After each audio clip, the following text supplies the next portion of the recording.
Oui, bonsoir. Ce soir, nous allons continuer. Nous allons poursuivre notre série de vidéos sur la gestion. Souvenez-vous, nous avons commencé cette série en vous parlant de la classification des Fayol de 5 fonctions de management. Fayol a classifié la gestion, le management en 5 grandes fonctions: prévoir, organiser, commander, coordonner et contrôler. Ce soir, nous poursuivons avec la 3e fonction, qui est celle de commander. Vous vous souviendrez que nous avons parlé de 2 premières, prévision et organisation, dans nos précédentes vidéos. Mais pour faire bref, pour faire mieux, nous allons adopter la terminologie de Taylor, qui lui, au lieu de 5 fonctions, les a réduits en 4, en mettant ensemble. Donc, nous allons faire la mixture entre la 3e et la 4e fonction de gestion, commander et coordonner.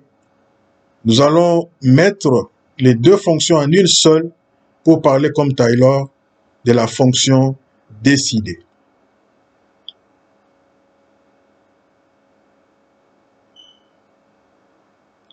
Parce que en fait, on commande et on coordonne en vue d'une décision. Les décideurs, très souvent appelés le chef, dans une entreprise, dans un conseil d'administration, dans une famille, il doit avoir un certain nombre d'attributs. Parce que la prise de décision est un processus complexe. C'est un processus cognitif et non pas une réaction instinctive. Donc, on n'y gère pas. Un bon manager ne base pas ses décisions sur les émotions, sur l'instinct. Un bon gestionnaire base ses décisions sur l'expérience qu'il a avec l'entreprise, sur un raisonnement, sur l'analyse des données. Donc, nous répétons que la prise de décision, les attributs du chef sont un processus cognitif et non instinctif.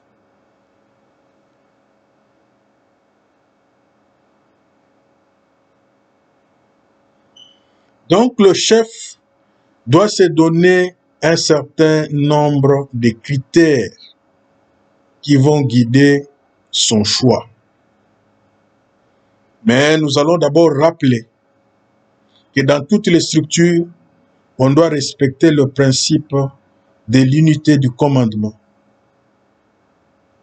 qui veut que chaque employé, chaque membre d'un groupe puisse obéir aux ordres d'un seul chef. Dans une organisation où il y a plusieurs chefs qui commandent sur la même personne, les résultats sont toujours catastrophiques. Donc, il y a d'abord ce principe connu de tous les managers, qui est celui de l'unité de commandement. C'est-à-dire, l'ouvrier répond à son maître ou contre-maître, comme on l'appelle. Celui-là répond au superviseur.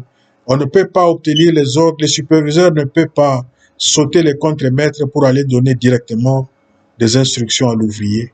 Il y a cette chaîne de commandement qu'il faut respecté. This channel of command. Et la prise de décision. Le décideur lui-même, ça peut être une personne autonome ou alors une entité. Mais il y a des modes, de prise de décision sur lesquels les décideurs peuvent s'appuyer.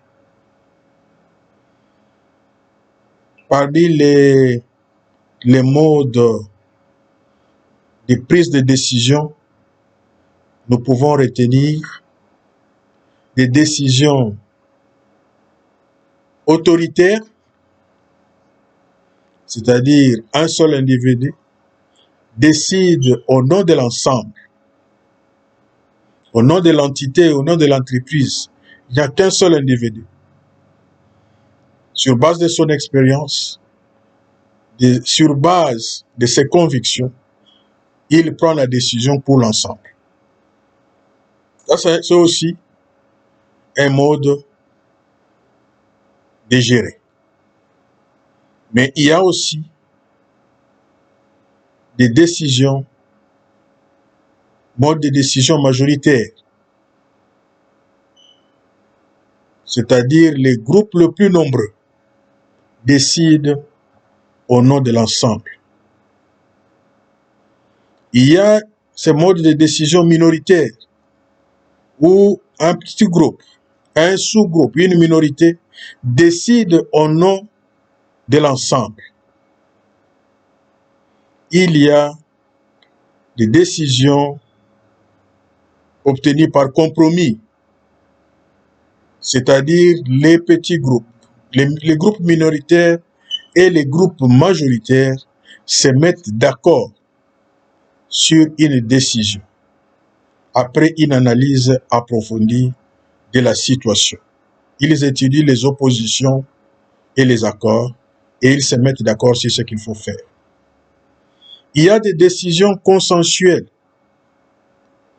c'est-à-dire que l'ensemble des membres se mettent d'accord. Il y a l'unanimité. Non, je pourrais dire que le consensuel est différent de l'unanimité. Dans l'unanimisme, l'ensemble du groupe se met d'accord. Ça, il n'y a pas une minorité, il n'y a pas une majorité, ils se mettent tous d'accord. Tandis que dans une décision consensuelle, on cherche l'accord sur la base d'une analyse approfondie de la situation. Et lorsque le chef, qui, comme on l'a dit, c'est un homme qui doit avoir un certain nombre d'attributs, notamment du caractère. Un chef doit avoir du caractère. Il doit savoir ce qu'il veut, quels sont les objectifs qu'il s'est assignés et comment il fait pour les atteindre. Un chef doit avoir du courage pour arriver à ses fins. Le chef, c'est un homme courageux. Un chef doit avoir de la détermination. Le mariage de ces trois attributs, le caractère, la détermination et le courage, vont guider les actions d'un bon chef. Mais il doit beaucoup plus compter sur son expérience, c'est-à-dire il faut avoir comme un chef un homme expérimenté, un homme qui a été au contact de l'entreprise, de l'entité, du conseil d'administration sur un long terme et qui peut maintenant donner à l'entreprise les résultats de tout ce qu'il a vécu pendant un certain nombre de temps.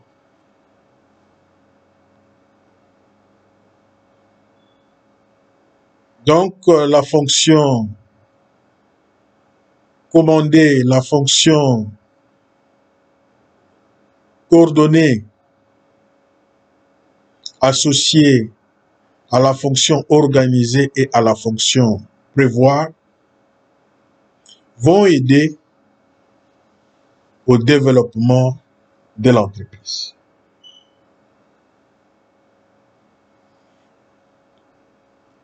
Donc, pour ce soir, nous allons encore arrêter ici. Parce que comme nous l'avions dit, nous allons étape par étape. Nous pouvons nous résumer ce soir en disant que commander et coordonner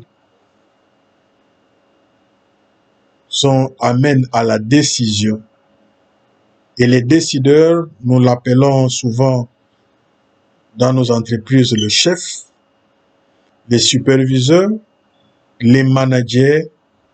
Il doit lui-même avoir un certain nombre d'attributs, notamment le caractère, savoir ce qu'il veut, il doit avoir le courage et il doit avoir de la détermination. Ces attributs lui permettront de pouvoir faire respecter les consignes, les objectifs poursuivis pour le développement de l'entreprise. Merci. Je m'arrête ici pour ce soir et nous allons devoir continuer avec la dernière fonction du management dans une prochaine vidéo. Cette fois-là, nous parlerons de la fonction des contrôles parce que les contrôles bouclent les tout. On peut savoir s'être donné de bons objectifs. On peut avoir planifié. On peut, dans l'exécution, commettre des erreurs ou des erreurs qui peuvent être intentionnelles ou des erreurs inconscientes. Mais nous allons, à la fin, nous mettre à contrôler pour voir qu'est-ce qui a marché, qu'est-ce qui n'a pas marché et aussi prévoir l'avenir. Merci pour votre attention. Merci pour vos encouragements et nous nous arrêtons ici pour ce soir.